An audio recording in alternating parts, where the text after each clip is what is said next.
बड़का से बड़का समस्या के निवारण अहाँ के शांति से भ सकै छै जो हम चाहबै तहन। देखियो जमीनी विवाद ई पुरखे के समय से चल रहा है। हम आई सामंजस्य से निपटाब चाहे छियै, अरारि नहीं बढ़ब चाहे छियै, निचला पीढ़ी के समस्या नहीं देव चाहे छियै, तो सही तरीका से नापी भ क यानी ओकर निदान भ सकै छै। कियाकि सब बात तो अमीने के बात पर में निर्भर करे छै, कियाकि जमीनी जानकारी हुनके छै। हम अहाँ तो अपन बलगेंगी से अपन जे कऽ रहल छियै से कऽ रहल छियै, लेकिन निवारण जे नक्शा बता रहल छै, जे सीमा रेखा बता रहल छै, देखियो खेत कतऽ छै आ सीमा कतऽ से नपा रहल छै। एक कोला के नापऽ के लेल से अहाँ के 10 गो कोला नपा रहल छै। तो ई की छै? हम अपना से नीचा पीढ़ी के समस्या में नहीं देव चाहे छियै।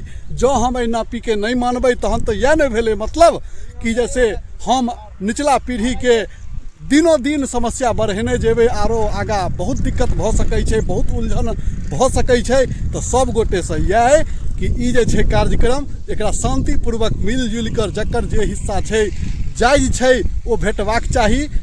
बस जय मिथिला, जय मैथिली, जय भारत माता।